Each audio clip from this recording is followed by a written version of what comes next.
Okay, so welcome back to our training video number 3. Once again, Edward Reformina here, author of Pinoy MLM Expose and the creator of Sponsor More Downlines. Una sa lahat, gusto ko magpasalamat sa lahat ng mga nag-like, sa lahat ng mga nag-comment, at sa lahat ng mga nag-post ng kanilang mga questions. Thank you so much. So I hope napanood mo na yung ating video training number 2. Dahil dun sa training video number 2, pinag-usapan natin yung mga common MLM myths na pinaniniwalaan ng mga Pinoy networkers na pumipigil sa kanila para magkaroon ng resulta at maging successful sa kanilang mga business. Tinuro ko din do sa training video number 2 kung paano mo sasagutin yung top 3 most common MLM objections.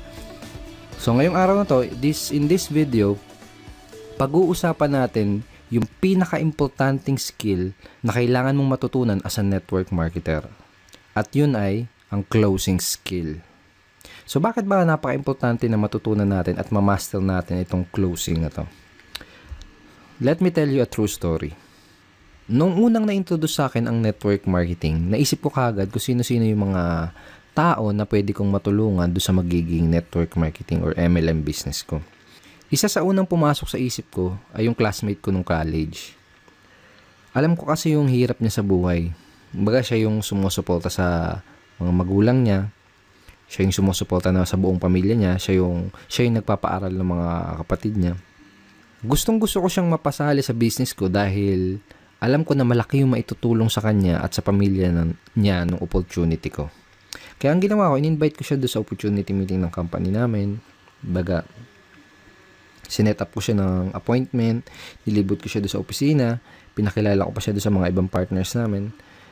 Kaso, hindi lang pala ganun kasimple. Hindi pala porket may intention kang tumulong ay magagawa mo na. To make the story short, hindi ko siya na-close sa business ko dahil wala pa akong kaalam-alam kung paano mag-close ng prospect. Wala akong kahit anong skill sa pag-close ng mga prospects. So sa madaling salita, hindi ko siya natulungan. Okay? Hindi ko siya natulungan. So kung katulad mo ako, nasa network marketing ako dahil nagustuhan ko yung idea na pwede kang maging successful habang nakakatulong ka din sa ibang tao. Mga sabi nga nila, network marketing is a people helping people business. Tama? Pero ito ang tatandaan mo. Kahit gaano pa kaganda ang intention mo na makatulong, hindi mo magagawang matulungan ang isang tao gamit ang opportunity mo. Hindi mo matutulungan yung mga kakilala, kaibigan o kamag-anak mo hanggat hindi mo siya nai-sponsor o nare-recruit sa business mo. Hindi mo siya matutulungan hanggat hindi mo siya nakuklose. Hindi mo siya matutulungan hanggat hindi mo siya nagiging downline. If you really want to help other people, kailangan mak-close mo muna sila sa network marketing business mo. Yun ang dahilan kung bakit kailangan mo ma-master ang skill na to. Ngayon may gusto kong ipakita sa'yo. This is Sponsor More Downlines training ebook. This is a 128 pages, very detailed how-to sponsoring training ebook. This is an exclusive training ebook na ginawa ko lang para sa team ko. Baga dito sa ebook na to, dito ko tinuro lahat ng mga sponsoring and recruiting strategies, approach and methods na natutunan at na-discover ko na tumutulong sa akin para makapag-sponsor ng up to 23 downlines per month. Okay, dito ko rin tinuro yung 5 easy steps of sponsoring. Okay, so very, very detailed siya. Tinuro ko dito mula from qualifying to handling prospect objections and of course up to closing prospects. So sobrang detailed niya. Tinuro ko dito kung ano yung mga linyang ginagamit ko, kung ano yung mga scripts na sinasabi ko. And tinuro ko din dito yung psychology behind those strategies. Kumbaga tinuro ko kung bakit effective yung mga strategies and methods na yun. Tsaka yung mga approach na yun. Okay? And dito sa ebook na to, tinuro ko din yung 3 closing methods na ginagamit ko at ginagamit din ng mga team ko. And in this video, gusto kong i-share sa'yo yung isa doon sa mga closing methods na yun. So, napaka-effective ng mga closing methods na yun, yung mga araw na nakakapag-sponsor ako ng 4 na downlines sa loob lang ng isang araw. Okay?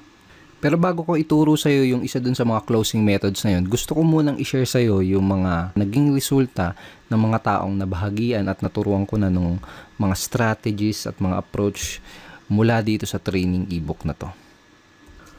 Okay, so bali ito yung sinabi ni Arvin J. Basilio from Cebu City. Sabi niya, By applying his teachings and strategies in Sponsor More Downlines training ebook, I was able to sponsor 13 people and earn 14,110 pesos in just 11 short days. I have never experienced such fast results in my life. The teachings taught by Edward in objection handling also increased my sign-up rate by 200%. I became truly unstoppable in my business and I couldn't be more thankful. So yun sinabi ni Arvin J. Oh, thank you, bro. Ito naman yung sinabi ni Elisa Cruz from Cavite City. Sabi niya, mas nakukuha ko yung trust nila dahil sa mga scripts na sinusunod ko sa trainings. So thankful talaga ako dahil in just 1 week, nakapag-close ako ng 3 prospects at may mga naka-line up pa. So sabi niya, very effective. So yun yung sabi ni Elisa Cruz. So thank you so much, Elisa. And ito naman yung sinabi ni Alvin Alcobendas from Batangas City. Sabi niya, nung sinimulan kong i-apply ang natutunan ko mula sa Sponsor More Downlines, every week meron ako naku-close at na-sponsor na tao. And now, 3 months in my business, nakapag-sponsor ako ng 17 direct downlines at weekly na akong kumikita around $100 per week. So, thank you so much, Alvin. At ito naman yung sinabi ni Mari Bixon from Italy. Kung noong una ay ako ang naghahabol sa prospects, ngayon sila na yung kusang naghahanap sa akin.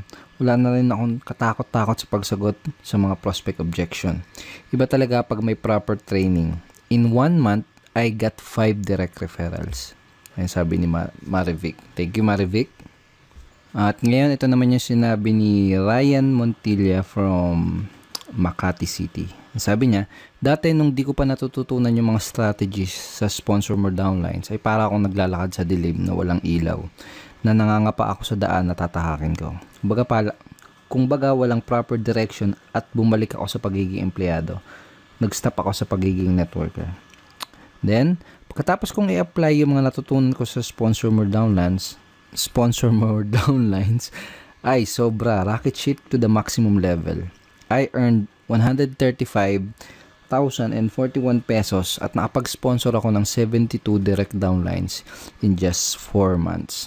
So, ayun sabi ni Ryan Montilla. So, thank you so much, Ryan, and congratulations sa results mo.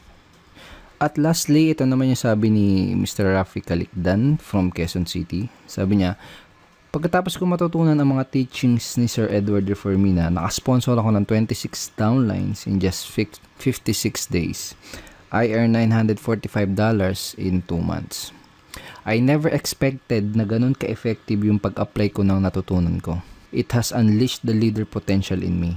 Ang leadership pala ay natututunan as long as you have the willingness, the proper knowledge, guidance, and training tool to help you grow your team tremendously. Ito pa sabi niya. Lahat ng natutunan ko, pinasa ko sa downlines ko, and the training material is indeed very helpful and powerful. Nakaka-proud lang na pati downlines ko ay nagkakaroon na ng results in just short span of time. So, yun sabi ni Rafi Calicdan from Quezon City. Thank you so much, Rafi, and congratulations din sa results na nakukuha mo. Yeah. Andito tayo ngayon sa loob ng Sponsor More Downlines training ebook. Dito tayo sa loob and papakita ko lang sa iyo saglit yung pinaka-content niya. Okay, so ito yung pinaka-content nitong training ebook na to. Right? So dito sa 3 closing methods, itong the consultant close ang gusto kong i-share sa iyo. Alright, so simulan na natin ngayon. Dito sa closing method na to, baga parang boss na boss yung dating mo. Okay? Para ka lang nag-i-interview ng mga nag-a-apply ng trabaho. So, para kang nag-i-interview ng prospects. Okay? Yun yung parang ano niya, yung magiging flow niya. Pero ang kagandahan at saka pinaka-nagustuhan ko dito sa method na to, bukod sa napaka-effective niya, ay napaka-simple at madaling i-execute. So, perfect to, lalo na kung nagsisimula ka pa lang or kung bago ka pa lang na networker. Okay? So, kung nagsisimula ka pa lang, kayang-kaya mo kagad i-apply or i-execute kagad ang closing method na to. Pero kung matagal ka na sa network marketing, well, that's much better. Actually, mas maganda yun kasi, kumbaga, solid na yung confidence mo for sure. Kumbaga, mas madideliver mo na tong method na to ng smoothly at mas, may execute mo siya ng mas maganda at mas maayos. Okay, pero don't underestimate the simplicity of this approach and this method kasi kahit napaka-simple niya, ay napaka-effective at powerful niya. Okay? So, for example, napanood na ng prospect mo or nakita na ng prospect mo yung business opportunity presentation ng company nyo. For example, tapos na siyang umattend ng seminar or tapos niya nang makita yung video presentation nyo. Parang ganito yung magiging flow ng pag-i-interview mo dun sa prospect mo. Okay? So, ito yung sasabihin mo sa kanya. Base dito sa mga nakita mo, tingin mo ba or naniniwala ka ba? Ganon. Base dito sa nakita mo, naniniwala ka ba na makakatulong itong business or opportunity na to sa'yo para yung reason why nila? Okay? So, make sure na bago ka mag-close is alam mo yung reason why ng prospect mo. Napaka-importante. I cannot tell you how important na malaman mo yung reason why ng prospect mo. Okay, so for example, ganito. Base dito sa mga nakita mo, base dito sa napanood mo, naniniwala ka ba na makakatulong itong opportunity na to sa'yo para mapatapos mo ng pag-aaral yung mga anak mo?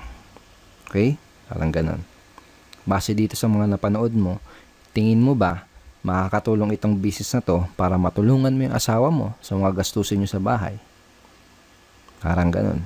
Okay? Pag sinabi ng prospect mo, oo, tingin ko makakatulong itong business na to.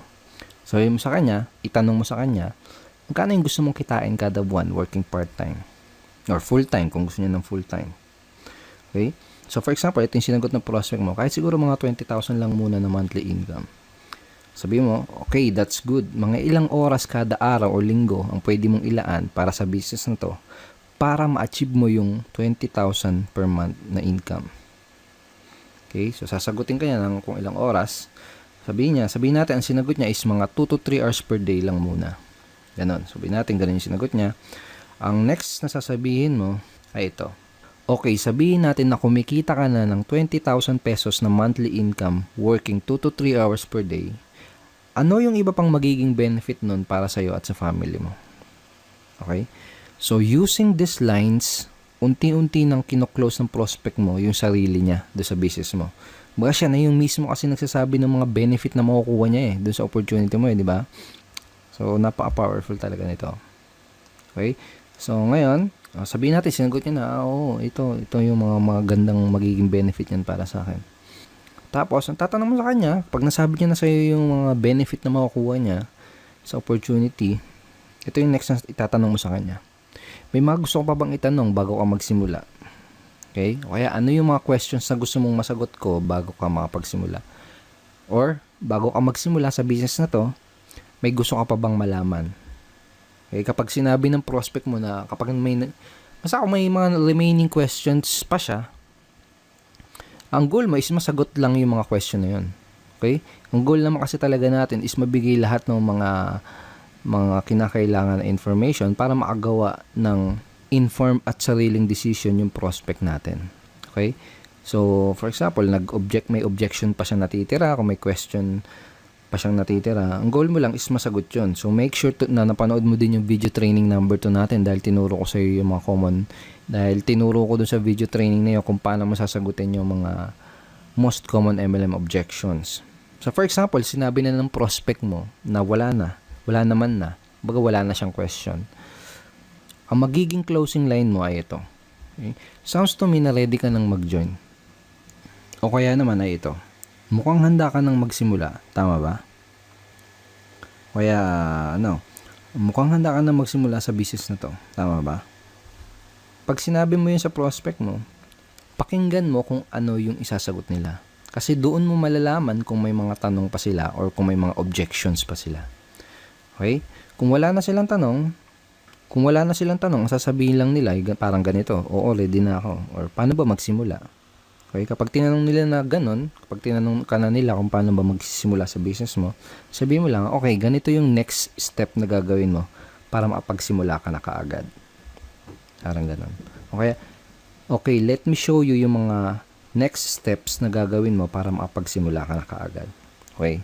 So, ganun, i-guide mo na siya sa pag-sign up do sa business opportunity nyo. kung paano ba yung sign up process nyo. Ituro mo na sa kanya yung step by step na gagawin niya para makasali as soon as possible. So, ganun lang siya kasimple. Di ba sabi ko kanina na very simple lang siya pero very effective. Pero ang kagandahan, pwede mo agad siyang i-apply at magamit sa business na ginagawa mo ngayon. And may mga ibang nagtatanong, natanong nila sa akin, paano kung iba yung isagot nila doon sa itatanong ko. Okay, for example, tinanong ko to, tapos iba yun naman yung sinagot nila, hindi kagaya ng mga example na binigay ko.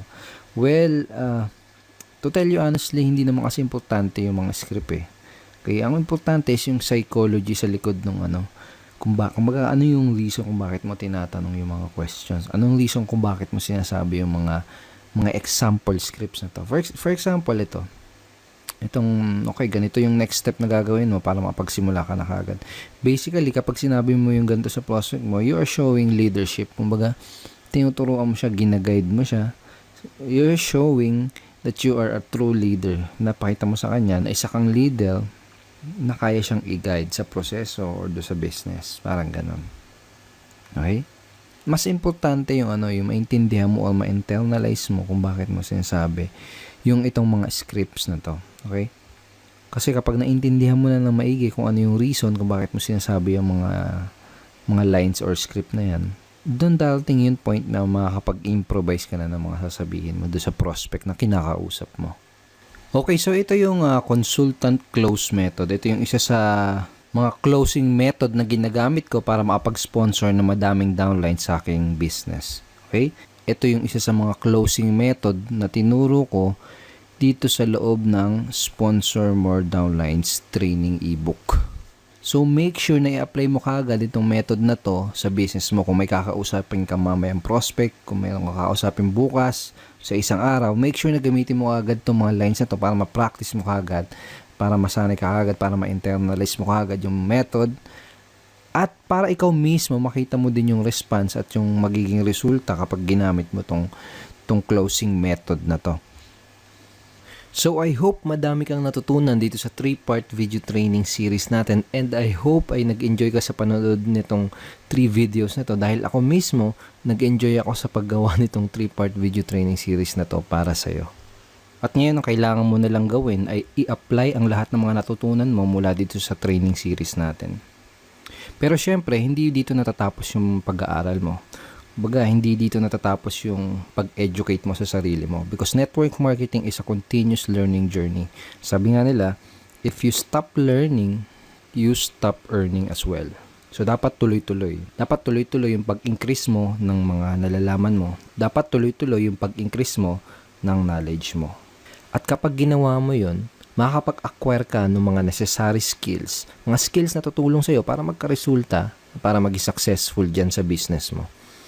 Okay? So, may gusto kong ikwento sa'yo. Maiksing kwento lang to. And I'm sure may mapapulot kang magandang aral dito sa kwento na to. Pwede rin na narinig mo na to before, pero ito kwento ko pa din. Tungkol to sa isang lalaki na naglalakad sa kagubatan. So, naglalakad siya sa gubat. And habang naglalakad siya, may nakita siyang isang mangangahoy na nagpuputol ng puno. Okay? Nakita niya yung mangangahoy na yon na pagod at hirap na sa pagputol ng puno. Tagaktak yung pawis at napapamura pa sa hirap yung mangangahoy habang pinuputol niya yung puno. Ngayon, nagtaka yung lalaki na nakakita sa kanya doon sa mangangahoy. Ginawa niya, tinanong niya yung lalaki. Sabi niya, anong problema kaibigan? Ang sagot ng mangangahoy, mapurol kasi tong palakol na ginagamit ko. Kaya hindi ko maputol ng maayos tong puno. Ang sagot ng mangangahoy. Sabi ng lalaki, bakit hindi mo hasain yung palakol mo? Ang sinagot sa kanya ng mangangahoy, mahihinto kasi yung pagpuputol ko ng puno kapag ginawa ko yun. Mahihinto ako sa pagputol ng puno kapag hinasa ako tong palakol ko. Sagot ng mangangahoy. Sabi ng lalaki, pero kung hahasain mo yung palakol mo, mas magiging mabilis at mas madali ang pagputol mo dyan sa punong yan. Ang sagot ng mangangahoy, wala kasi akong panahon para huminto Habang mas lalo siyang napapagod doon sa ginagawa niyang pagputol ng puno. Habang mas lalo siyang pinagpapawisan doon sa pagputol ng puno na yon. So, napailing na lang yung lalaki tapos naglakad na lang siya papaalis. Iniwan niya na lang yung mangangahoy. Maraming mga networker ngayon ang kagaya ng mga ngahoy dun sa kwento. Karamihan ay hataw lang ng hataw. Araw-araw hataw lang ng hataw. Kahit pinagpapawisan na, kahit hirap na, kahit wala pa ding resulta. Hataw lang ng hataw. Hataw lang ng hataw. Kumbaga hindi sila makapaglaan ng panahon para hasain ang sarili nila para mas maging effective at mas maging efficient dun sa ginagawa nilang negosyo. Now I want to congratulate you dahil the fact na pinapanood mo ngayon ang video na to, katunayan lang yan na gusto mong maglaan ng oras at willing kang hasain yung sarili mo. Willing kang hasain yung mga skill mo. Pinatunayan mo sa sarili mo na willing ka talagang maging successful. So, congratulations. Tama yung ginagawa mo. Pagpatuloy mo yan. Once again, thank you very much for watching our training video series. Kung nagustuhan mo ang video training series na to, make sure na mapanood mo yung video na ipapadala ko sa'yo bukas. Dahil dun sa video na yun, malalaman mo kung paano ka magkakaroon ng access sa Sponsor More Downlines training ebook. Yes, bibigyan kita ng chance para magkaroon ng access dito sa dating exclusive training ebook na to. Magkakaroon ka ng chance para malaman ang lahat ng mga sponsoring and recruiting strategies, approach and method na tinuturo at ginagawa ko na tumutulong sa akin para makapag-sponsor ng madaming downlines na walang kahirap-hirap. At dun sa video na ipapadala ko sa iyo bukas, malalaman mo din kung paano mo makukuha itong Objection Crusher training ebook for free. Yes, gusto kong ibigay sa iyo itong Objection Handling training ebook na to for free. Pero napaka-importante na mapanood mo yung video na yun bukas dahil hindi ko alam kung ilang Pinoy network marketers lang ang hahayaan kong magkaroon ng access dito sa napaka-valuable at dating exclusive training materials na to. Kaya kung gusto mong magkaroon ng access sa Sponsor More Downlines training ebook at kung gusto mong makuha itong Objection Crusher for free, make sure na mapanood mo yung ipapadala ko sa yung video bukas. Kaya wag mong kakalimutan na i-check ang iyong email bukas, okay? Dahil ipapadala ko sa email mo yung link na pupuntahan mo para mapanood yung video na yun. Okay, once again, thank you so much. And kung hindi mo pa nakiklik yung like button sa baba, please click it and go ahead and share mo din tong page na to sa mga friends mo. And pwede ka din mag-comment dito sa baba ng video na to. At kung may katanungan ka, wag kang mahihiya mag-post ng iyong questions. And I will try my best na sagutin yung tanong mo. So once again, Edward Reformina here and see you tomorrow. Bye-bye. God bless.